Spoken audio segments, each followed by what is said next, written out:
Welcome to the Dirt Shed Show, where we're going to be talking about last week's EWS final round in Finale lycra, and we're going to be talking about Rachel Atherton's Fox Hunt. And I'm posing the question, who is the best all-round mountain biker of all time? Well, let's get into that. So yesterday on Ask GMBN, someone posed the question. It was actually King Andre Palmiano. Can you be a pro in enduro and cross country or downhill at the same time?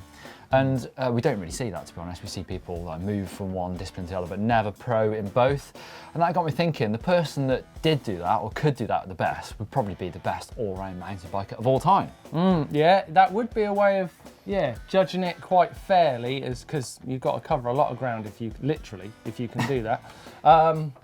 John Tomac stands out to me. Yeah. We're going back a little bit for the younger viewers might not know who John Tomac is, but he was an amazing all-rounder. He rode on the road, mountain bike, cross country and downhill, and it was amazing, but we don't really see it so much now. But yeah, bringing it forward in time a little bit to some riders currently who could be all-rounders, and Caroline Chausson for me, It's a good all show. the way. BMX Olympic champion. I think she's got 13 world mountain bike championships, which is unbeatable. Not unbeatable, Yeah. but she's got the most. I actually think, we're going to talk about EWS a little bit later, but Martin May, he's only 20 years old. He's won the Sea Otter Dual Slalom twice, which doesn't sound like much, but that is a super tough race to win. Held in really high regard. He's won Junior World Cup, downhills, and he's just won his first Enduro World Series. And he's only 20 years old.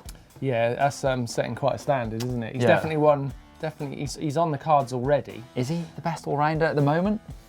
It could be a good shout at the moment. It would be interesting to hear what you think, and I'd also think it would be quite fun if you guys gave us some shout outs to your local heroes, your local all-round genius riders, and maybe we could big them up on the show next week. That'd be quite good fun, so let us know about them in the comments below. Right, let's jump back to last week where we asked the question, are enduro riders cheats? Bit controversial, all sparked off by a little bit of a spat Greg Minnaert and Greg Callahan had on Facebook, which we thought was quite good fun.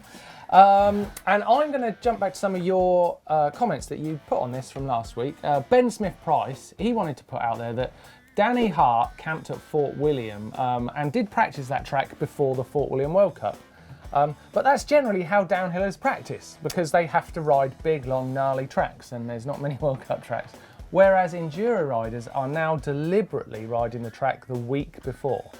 Yeah. So what's your thoughts, Neil? Because you weren't here for last week. So I think it is a problem. I've been a pro at both downhill and enduro, and I don't agree with Greg Callahan. I like Greg, by the way.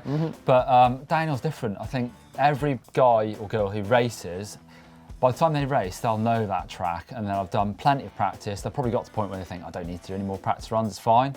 Whereas at enduro, I've raced them where people are resting for 2 days before because they've ridden the track for the last 2 weeks, and I'm going out and riding 60 kilometres a day to ride the tracks once, and then I'm racing them second time, and that's just not fair. You know, you can say these riders, they get paid loads of money, they fly there a week early, and you just can't compete with that unless you're there early. Well, let's carry on with what you guys thought, because it was really interesting to hear your views. Carl Magnus Palmblad said, if it's allowed, it ain't cheating, it's just good preparation. Quite like that. J Ballard 9130 says, G Atherton gets to ride hardline as much as he wants. Does add on the end though, but he never wins. That's harsh but true. Harsh but true, but it's a good spin on the argument. Let's leave the last word with Toasty Bear, who says, what if there's a race on your local trails? Does that make you a super cheat? So, talking of EWS and all those cheats, how did they do at the weekend? That was a joke, people, it was a joke. So it was the final round of the series in Finale lycra in Italy, and let's start off with a couple of retirements. So Nico Villios has announced that he's retired. Don't. And Caroline Chausson, after a brilliant first day, second and third on a couple of stages, said that due to her illness, she had cancer, she recovered from that. She just can't recover physically between the 2 days. So unfortunately, that'll be the last international race for her, but two absolute legends there signing off. And she was, just for make a point out, she was smashing it in that event. So she's clearly got the speed still got the speed down the hill, that's for sure. So the women's already wrapped up. Cecile Ravenel won the overall, absolutely amazing. She won all but one round this year. In the men's, it was close between Damon Otton and Richie Rude. So Richie had to push it all weekend and managed to take home the overall. It's pretty amazing ride. Great. First person to reclaim the title, isn't Yeah, it? backed it up. But the big news is Martin Mays, the young Belgian rider, took his first ever Enduro World Series win with a pretty dominant performance, to be fair. It was an amazing ride from him. Yeah.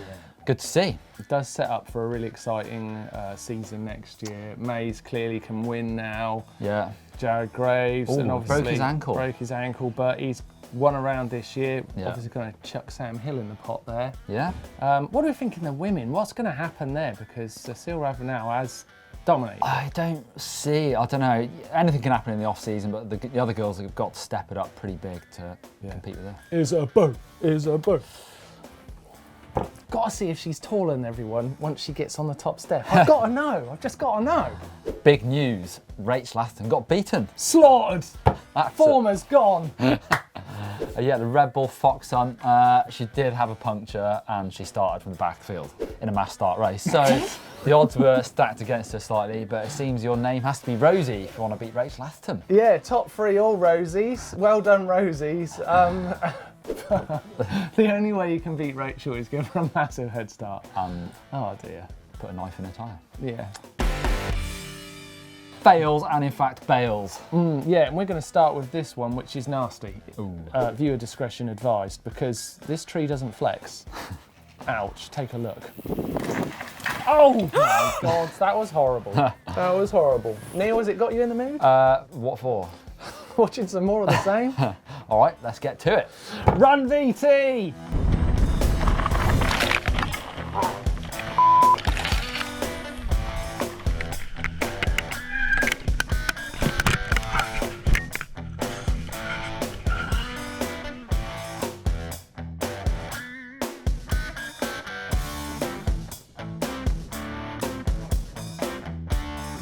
Oh.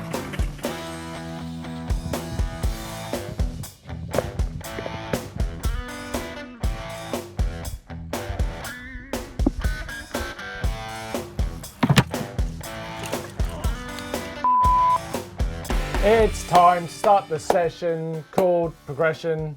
It's a session and it's all about progression. It's the progression session. It still needs work. Hopefully your riding doesn't. We're starting with this clip from Benedict Seelman. He's doing a pretty big drop in. So you're going to need to prepare yourself. It's massive. Look at this.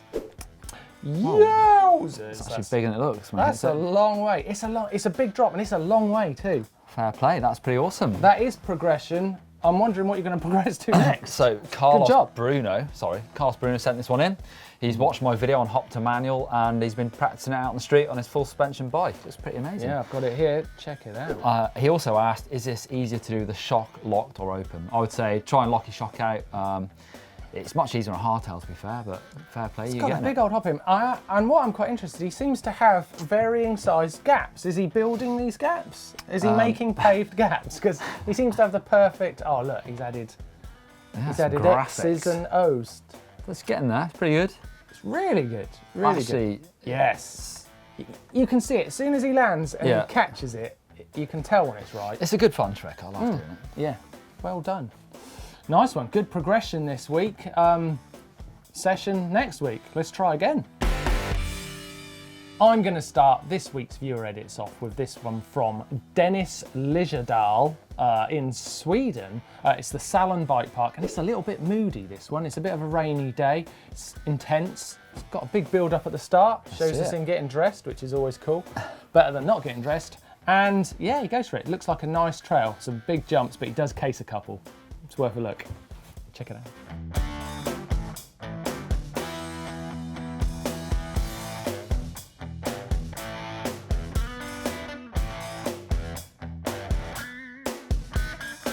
And I've got a cracker from Garrett Gimbel, University of Vermont.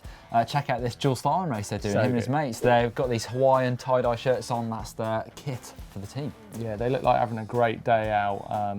Yeah, it made me want to go back in the old school days of dual racing. Yeah, you must have done a bit of that.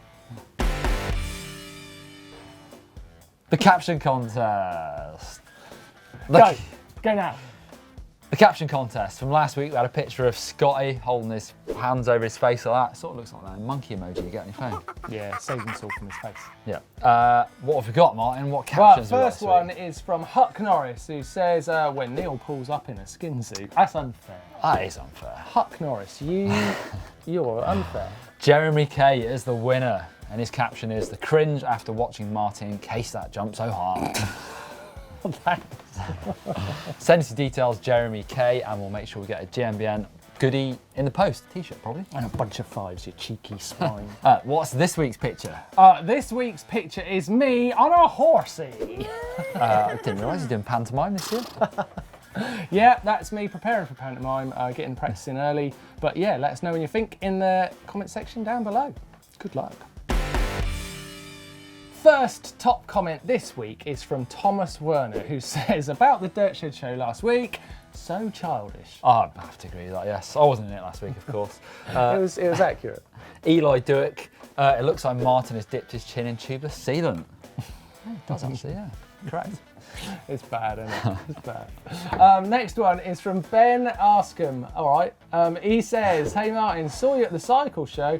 Didn't stop as you seemed mesmerised at what was there. But you did get to meet Tani and the Athertons. You should have come and said hi, because I love it when people from who watch GMBN come and say hello. It's great, isn't it? When Yeah, we're out in races and things, please come and say hello. So make sure you do next time.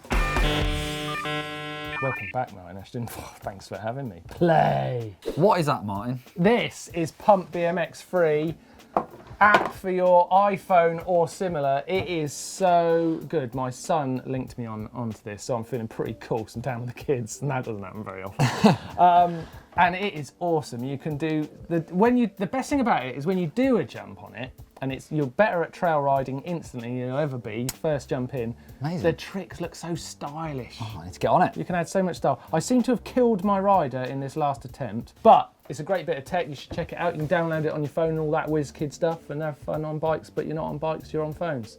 That ain't a good thing. Dun, dun, dun, dun, Insta dun, dun. bangers! I'm going to throw to Brendan Fairclough this week. Rampage is on next weekend, so follow him for the build-up, and they're digging their new trails because Rampage has moved to the other area. So keep an eye out for what Brendan's doing there. Can't wait to see what Brendan does. I'm going to throw to two things. Whoa. The first one is this. Mario Preening, who owns Ego, which is the electric motor I use on my illegal electric mountain bike. I'm throwing to him because I think it will spice up the argument of are electric bikes fun or not. I think they are. Argue away. And then I'm going to throw to this one, which you're going to love, Neil. This post shows how you park your mountain bike. Let's see it.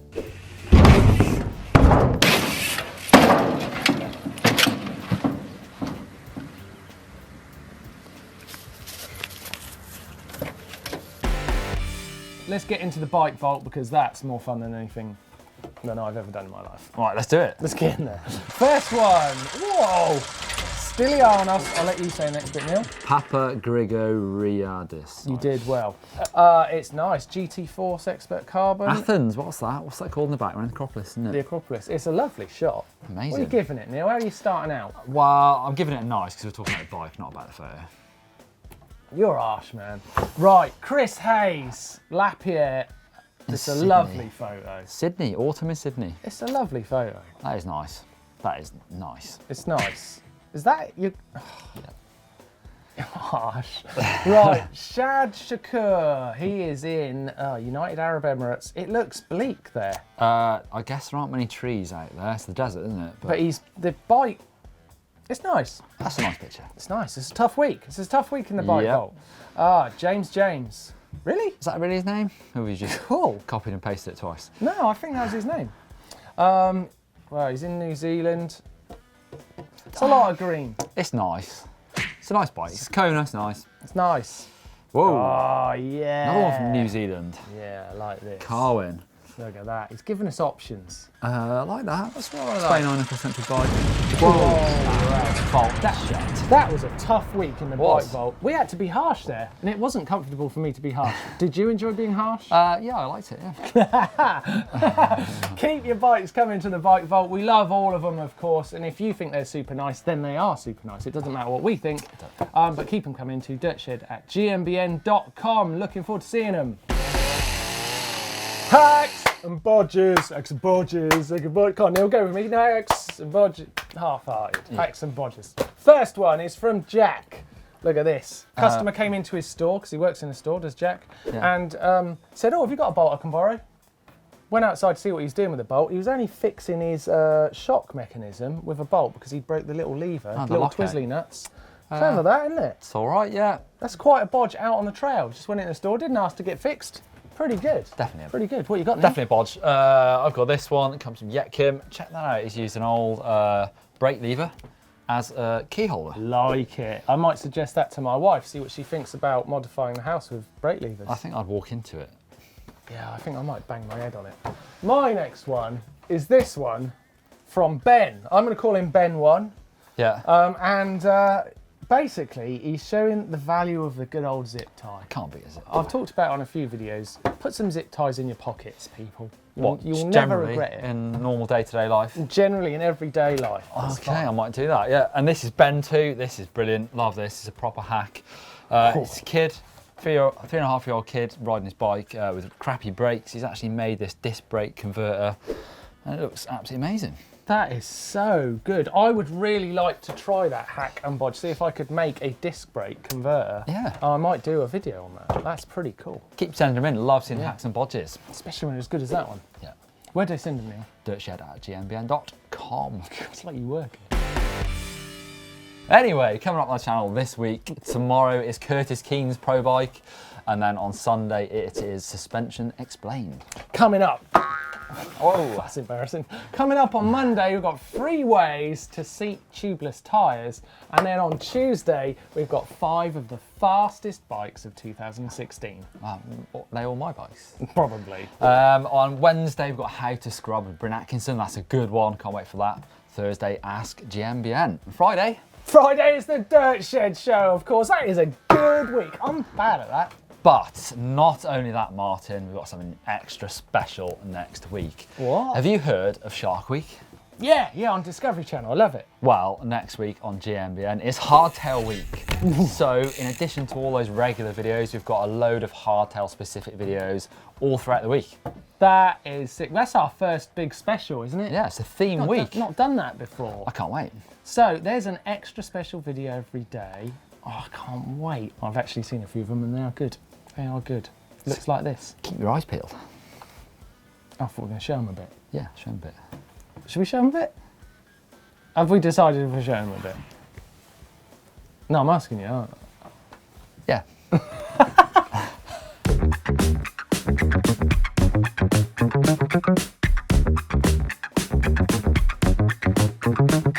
Well, thank you for watching the Dirt Shed show again. Great to have you here. If you'd like to see more GMBN videos, then why don't you click on this one here? It's how to wall ride. And click over here for our top 5 pump track challenges. And obviously you can click on the logo to subscribe. You get a free video every single day of the week. Give us a thumb up like. I think what you meant was, that was close.